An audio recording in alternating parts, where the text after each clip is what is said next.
Assalamualaikum warahmatullahi wabarakatuh. Perkenalkan, nama saya Ririn Yunita, NIM 19043020. Kali ini saya membuat video untuk memenuhi tugas mata kuliah Sistem Informasi Manajemen. Pertanyaan pada studi kasus 18.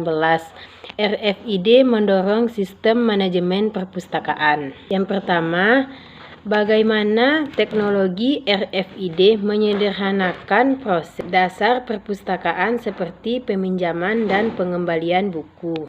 Jawabannya yaitu teknologi RFID telah menyederhanakan proses dasar perpustakaan seperti peminjaman dan pengembalian buku. Peminjam hanya perlu meletakkan buku dan bahan lain yang ingin mereka pinjam di layar sentuh dan menyerahkan kartu mereka kepada staf perpustakaan. Layar akan secara otomatis membaca tag RFID. Sementara pembaca kartu membuka profil anggota pada sistem untuk dilihat staf. Setelah itu, kwitansi akan dibuat dan dengan tanggal pengembalian yang jelas. Sistem ini menghilangkan kebutuhan yang untuk catatan fisik, stamping, dan kegiatan lain yang memakan waktu yang terlibat dalam proses pengecekan buku di perpustakaan. Lanjut pada pertanyaan Q2. Jenis teknologi apa yang digunakan perpustakaan sekolah atau universitas Anda? Apakah TI memainkan peran penting dalam mengelola operasi? Jawabannya yaitu teknologi RFID telah diadopsi oleh UCSI University beberapa tahun yang lalu. Teknologi membantu mengurangi waktu peminjaman dan pengembalian buku seperti yang disebutkan dalam studi kasus. Mahasiswa Universitas UCSI mengembalikan buku hanya dengan memasukkan buku ke dalam Dropbox yang telah ditentukan di depan perpustakaan. Dan hal ini dapat membantu untuk membuat proses lebih efisien dan menghilangkan proses manual oleh pustakawan dan staf yang bekerja di perpustakaan. Dengan mengadopsi teknologi, tidak hanya beban kerja pustakawan dan staf perpustakaan yang berkurang, waktu siswa menjadi lebih hemat dan mungkin menjadi salah satu alasan siswa lebih bersedia untuk meminjam buku dari universitas mereka sendiri karena tidak terlalu merepotkan dan lebih puas.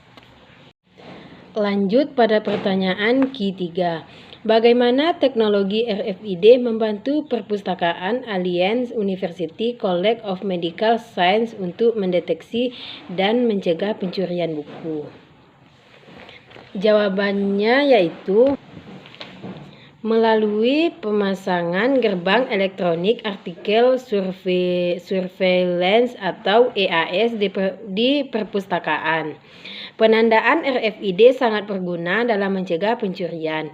Gerbang EAS terhubung ke stasiun pengawasan perpustakaan, sama seperti sistem alarm di toko. Seorang anggota perpustakaan yang mencoba pergi dengan barang yang tidak dikeluarkan akan memicu alarm tersebut, karena dapat merasakan tag RFID buku dalam jarak 1 meter tanpa gangguan barang magnetik. Ketika seseorang melewati dengan barang yang tidak dikeluarkan, alarmnya pun akan berbunyi dan gerbang dinaikkan. Alarm berbunyi dan kamera di gerbang mengambil foto orang tersebut dan mengirimkannya ke stasiun pengawasan.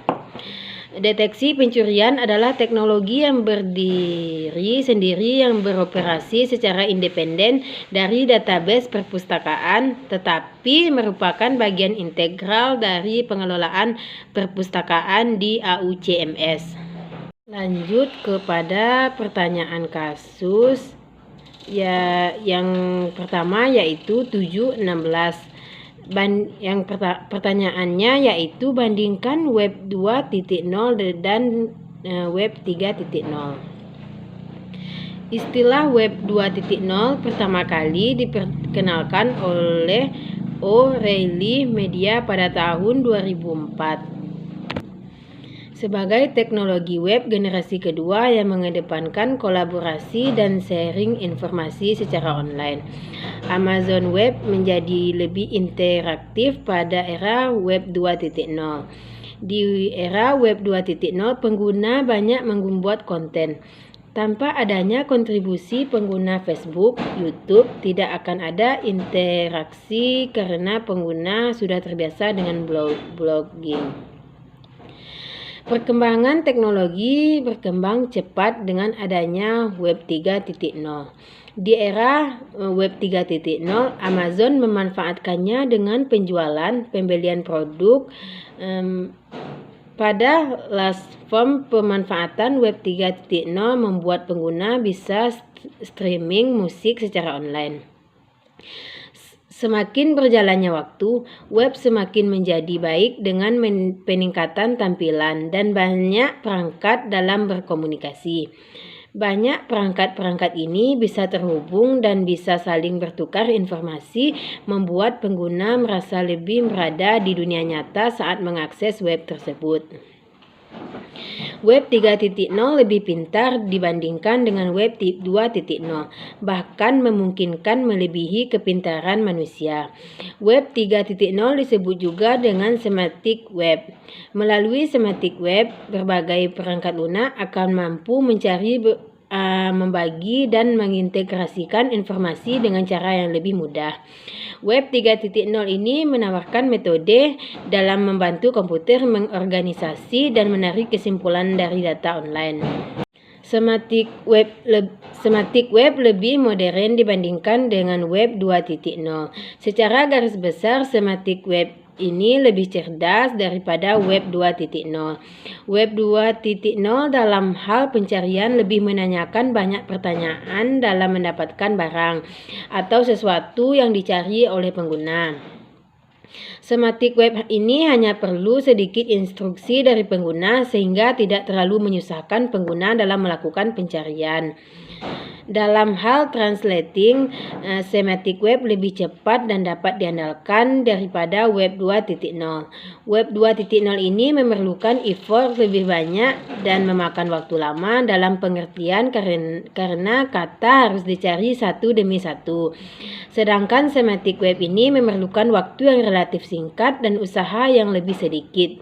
Semantic web ini dapat menyimpan kegiatan apa saja dan behavior dari pengguna sehingga saat pengguna datang kembali ke web tersebut, web dapat memperkirakan apa yang pengguna inginkan.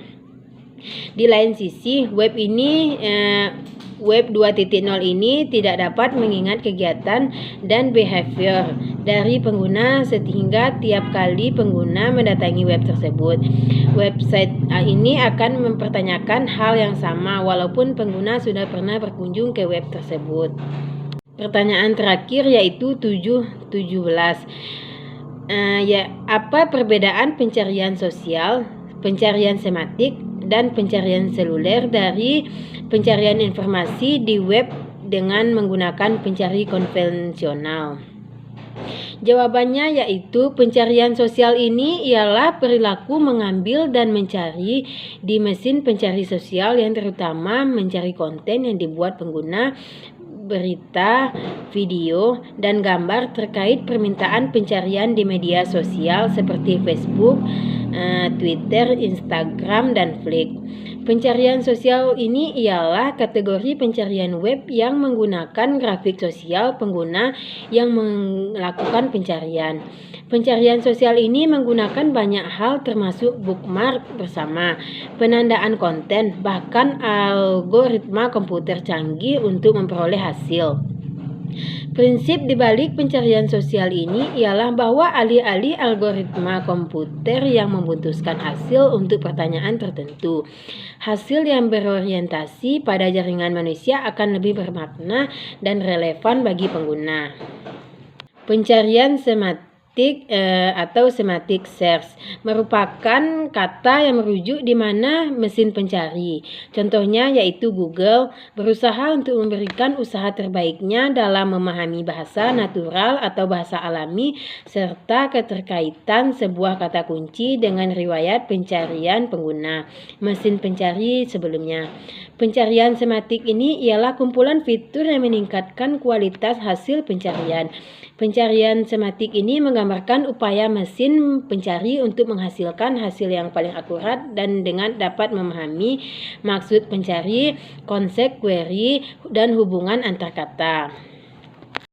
Selanjutnya yaitu pencarian seluler atau query penelusuran dari pengguna yang dijalankan pada perangkat seluler seperti tablet atau ponsel cerdas. Selain fungsi pencarian via mobil web browser, ada juga aplikasi khusus untuk mobile search. Dibandingkan dengan pencarian di desktop tradisional, versi mobile juga bisa dibedakan dengan masuknya hits pencarian lokal. Dengan meningkatkan jumlah pengguna internet seluler, penyedia mesin pencari semakin harus berurusan dengan pencari yang ingin mendapatkan hasil yang relevan untuk lingkungan sekitar mereka. Ini terutama menyangkut query penelusuran yang dikaitkan dengan minat beli dan konsumsi. Misalnya jika pengguna memasukkan istilah pencarian restoran di Berlin, mereka mungkin mencari restoran di kota yang sama. Google, Microsoft, atau Yahoo tidak bereaksi terhadap fakta ini dan menawarkan hasil pencarian mobile yang sesuai bagi penggunanya. Selain itu, sistem juga meminimalkan human error. Selain itu, pengembalian buku juga lebih mudah sekarang dengan menggunakan teknologi RFID. Peminjam hanya perlu menjatuhkan buku mereka kapan saja ke dalam mesin atau dapat dikenal dengan Dropbox yang dirancang khusus di perpustakaan.